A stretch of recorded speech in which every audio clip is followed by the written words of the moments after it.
வங்கக்கடலில் உருவாகியுள்ள மோந்தா புயல் சென்னைக்கு தென்கிழக்கே 640 கிலோமீட்டர் தொலைவில் மையம் கொண்டிருப்பதாக சென்னை வானிலை ஆய்வு மையம் தெரிவித்துள்ளது. தென்கிழக்கு வங்கக்கடலில் நிலவிய ஆழ்ந்த காற்றழுத்த தாழ்வு மண்டலம் நேற்று புயலாக தீவிரமடைந்தது என்றும், இது சென்னைக்கு கிழக்கே தென்கிழக்கே 640 கிலோமீட்டர் தொலைவில் மையம் கொண்டுள்ளது என்றும் தெரிவிக்கப்பட்டுள்ளது.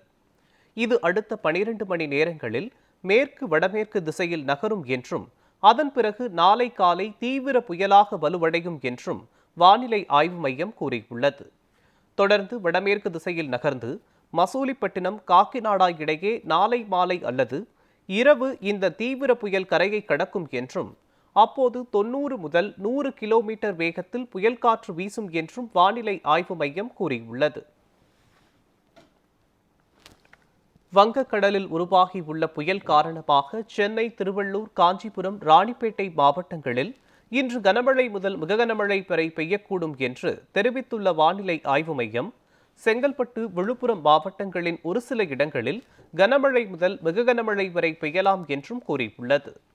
நாளை திருவள்ளூர் மாவட்டத்தின் ஒரு சில இடங்களில் கனமழை முதல் மிக கனமழையும், ராணிப்பேட்டை, காஞ்சிபுரம், செங்கல்பட்டு, சென்னை, தென்காசி, கன்னியாகுமரி ஆகிய 6 மாவட்டங்களில் கனமழை பெய்யக்கூடும் என்றும் தெரிவிக்கப்பட்டுள்ளது.